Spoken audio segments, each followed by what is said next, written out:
Sir, मैं अपने अगले भाग में आपका ध्यान आकर्षित करना चाहूंगा जो new administration United states of America में आई है उसका क्या इकोनॉमिक आर्थिक इंपैक्ट भारतीय अर्थव्यवस्था पर पड़ने जा रहा है।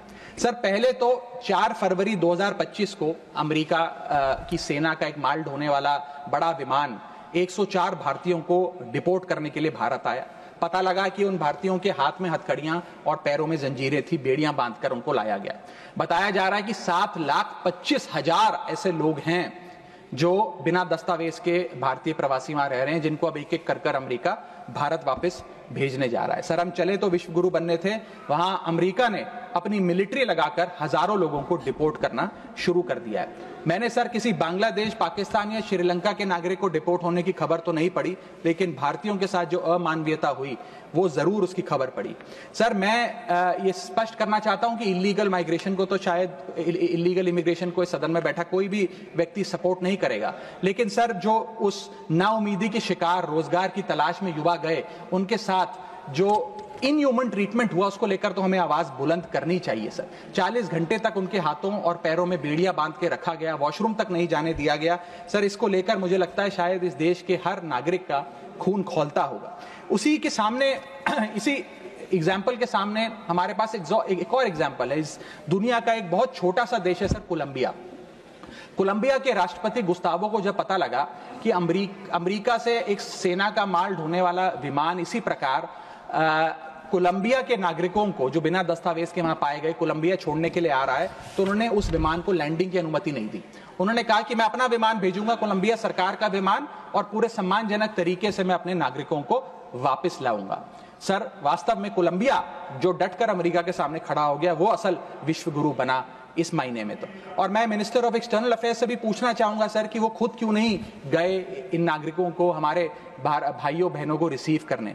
क्यों हमने जहाज नहीं भेजा, अपना भारतीय वायुसेना का जहाज, उनको वापस लाने के लिए। और जब हमारे पास पहले से ही सूची थी कि इन 104 भारतीयों को डिपोर्ट किया जा रहा है, तो हमने इसके खिलाफ प्रोटेस्ट क्यों नहीं किया? क्या अमेरिकी दूतावास से किसी को बुलाया, किसी से चर्चा करी, अपना विरोध दर्ज कराया? और अंत में सर, गुजरात, उत्तर प्रदेश, महाराष्ट्र, पंजाब और हरियाणा, इन तमाम राज्यों के ये लोग थे जो आए, लेकिन प्लेन को न जाने किस कारणवश अमृतसर में उतारा गया। मैं चाहूंगा इस विषय पर भी, इस स्ट्रैटेजिक डिसीजन पर भी माननीय विदेश मंत्री जी ध्यान आकर्षित करें सदन का।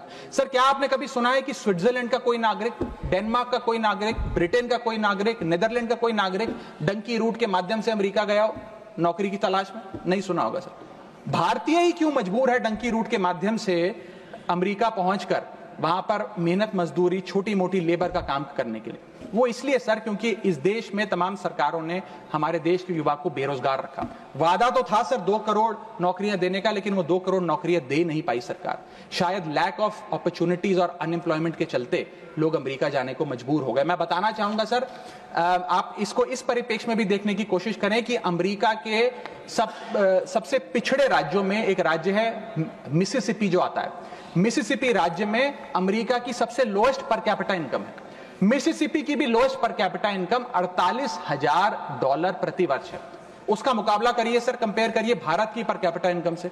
भारत की पर कैपिटा इनकम मात्र $1160 है। कहां अमेरिका की सबसे गरीब राज्य की पर कैपिटा इनकम, यानी कि साल में औसतन मिसिसिपी में रहने वाला एक आदमी $48,000 कमाता है, वहां एक भारतीय औसतन $1160 कमाता है। तो क्यों नहीं कोई बेहतर जिंदगी के लिए, ज्यादा पैसा कमाने के लिए अमेरिका जाने पर मजबूर होगा सर। सर, मैं डोनाल्ड ट्रंप एडमिनिस्ट्रेशन की जो इकोनॉमिक इंपैक्ट भारत पे पड़ने जा रहा है उस पर भी आपका ध्यान आकर्षित करना चाहूंगा। सर, सबसे पहले H1B वीजाज, ये H1B वीजा जो अब भारी रिस्ट्रिक्शंस के साए में फंसे हुए हैं, इसका सबसे ज्यादा अगर नुकसान किसी को होगा तो भारतीयों को होगा। सर, वर्ष 2023 में 3,86,000 H1B वीजा एप्लीकेशन अमेरिकी सरकार को आई, जिसमें से 72% एप्लीकेशन भारतीयों की थी। यानी कि अगर H1B मुश्किल होगा तो सबसे ज्यादा मार भारत के स्किल्ड लोगों को पड़ेगी। दूसरा, स्ट्रिक्टर H1B वीजा अगर स्ट्रिक्टर H1B वीजा होगा और H1B वीजा वालों के वेज में मॉड्यूलेशन करी जाएगी, उसके चलते तमाम वो कंपनियां जो भारतीयों को रोजगार देती हैं अमेरिका में, वो भारतीयों को निकाल कर लोकल अमेरिकन को जॉब्स देंगी, जिसके चलते एक बहुत बड़ी बेरोजगारी की फौज, हिंदुस्तानियों की फौज परेशान हो जाएगी, भारत वापस आने को मजबूर हो जाएगी। सर तीसरा पॉइंट, ट्रंप के प्रपोज्ड टैरिफ्स। ये टैरिफ्स क्या है सर जिसकी इतनी चर्चा होती है कि ट्रंप एडमिनिस्ट्रेशन टैरिफ लगाने जा रहा है, प्रपोज टैरिफ लगाने जा रहा है। उसका सरल मैं एक उदाहरण के माध्यम से आपको समझाना चाहूंगा। टैरिफ को आप एक इंपोर्ट ड्यूटी के चश्मे से भी समझ सकते हैं। मान लीजिए अमेरिका में बैठा एक बायर हिंदुस्तान के एक मैन्युफैक्चरर से एक शर्ट खरीदता है 100 रुपए की। आज वो शर्ट उसे 100 रुपए की पड़ती है, लेकिन अगर ये अमेरिका की नई हुकूमत ट्रंप एडमिनिस्ट्रेशन 20% का टैरिफ शर्ट्स पर लगा दे, अपैरल्स पर लगा दे, तो वो 100 रुपए की शर्ट अमेरिका के बायर को 100 रुपए की नहीं 120 रुपए की पड़ेगी। तो वो अमेरिका का बायर हिंदुस्तान से 120 रुपए की शर्ट खरीदने की बजाय 108 रुपए की, 105 रुपए की, 104 रुपए की वियतनाम, फिलीपींस और बांग्लादेश जैसे देशों से खरीदेगा। यह है टैरिफ का खेल, जिसके चलते एक्सपोर्ट्स घटेंगे, मांग घटेगी, कारखाने बंद होंगे, रोजगार जाएगा। सर पहला आईटी एक्सपोर्ट्स, भारत $245 बिलियन का सालाना आईटी एक्सपोर्ट करता है। इसका 80% export United states of America को होता है। सबसे बड़ा प्रहार आईटी एक्सपोर्ट्स पे होगा। दूसरा, 15 से 25% यूएस टैरिफ्स इंडियन एपरल्स यानी कि टेक्सटाइल्स पर लगने जा रहे हैं, जिसका मैंने उदाहरण अभी आपको दिया। इसके चलते कॉस्ट एडवांटेज भारतीय मैन्युफैक्चरर्स की घट जाएगी, सोर्सिंग और बाइंग हिंदुस्तान से बंद हो जाएगी, और करीब करीब एस्टिमेट्स बताते हैं 2 मिलियन जॉब्स भारत की टेक्सटाइल और गारमेंट इंडस्ट्री की बंद हो जाएगी, जिसमें मेरे लुधियाने, पंजाब से लुधियाने में बहुत सारे टेक्सटाइल हब्स हैं, तमिलनाडु में है, गुजरात में, उनको सबको खामियाजा भुगतना पड़ेगा। सर इसके साथ साथ propose tariffs on Indian pharmaceuticals Donald Trump administration लगाने जा रही है। आज जितने भी pharmaceutical products, generic drugs, generic दवाइयां भारत यूएस को एक्सपोर्ट करता है, उन सब पर यह इंपोर्ट ड्यूटी लग जाएगी। मैं आपको बताना चाहूंगा 40% यूएसए की जितनी खपत है उसके 40% जेनरिक दवाइयां और ड्रग्स भारत सप्लाई करता है। तो इतना बड़ा प्रहार भारत की इंडियन फार्मा इंडस्ट्री पे होने जा रहा है, जिसके चलते रेवेन्यू लॉसेस और जॉब लॉसेस होने जा रहे हैं। तीसरा point, proposed 25% US tariff on Indian auto companies. Automobile, auto parts बनाने वाली कंपनियों पर 25% की ड्यूटी लगाने जा रही है ट्रंप एडमिनिस्ट्रेशन, जिसके चलते $14 बिलियन का ट्रेड इंपैक्ट होने जा रहा है। और इसके चलते भारत में मैन्युफैक्चर हो रही ऑटोमोबाइल्स की डिमांड घटेगी, एक्सपोर्ट घटेगा, कारखाने बंद हो गए और 10 लाख से ज्यादा लोगों की नौकरियां जा सकती हैं। सर चौथा और महत्वपूर्ण पॉइंट, एक बहुत बड़ी बेरोजगारों की फौज भारत की ऑलरेडी बेरोजगार फौज में जुड़ जाएगी। पूछिए कैसे सर? सर 7,25,000 वो लोग जो बिना दस्तावेज के रह रहे हैं, जिन्हें अमेरिका कह रहा है हम भारत भेज देंगे। 1 मिलियन वो लोग जिनका ग्रीन कार्ड अभी पेंडिंग है, उनका ग्रीन कार्ड कैंसिल हो जाएगा। लाखों H1B वीजा एप्लीकेंट जिनका H1B वीजा मिलना अब नामुमकिन सा हो गया है। और उसके अतिरिक्त भारत में जो टेक्सटाइल्स, फार्मा, आईटी और ऑटोमोबाइल इंडस्ट्री है, उसमें जॉब ले ऑफ्स होंगे। यानी कि इन लाखों लोगों की, एक जो अनएम्प्लॉयड लोगों की फौज भारत आकर भारत की ऑलरेडी अनएम्प्लॉयड लोगों की फौज में जुड़ जाएगी, उसको कैसे हम इस इकोनॉमिक साइकिल में रीइंटीग्रेट करेंगे, कैसे इस अनएम्प्लॉयमेंट और अंडर एम्प्लॉयमेंट का सामना करेंगे। सर मेरा आखिरी पॉइंट इस ट्रंप एडमिनिस्ट्रेशन का जो इकोनॉमिक इंपैक्ट भारत पर पड़ेगा उसके संदर्भ में है, वो ये है सर कि भारत की फॉरेन इनवर्ड रेमिटेंसेस घट जाएंगी, भारत का फॉरेक्स रिजर्व्स घटेगा।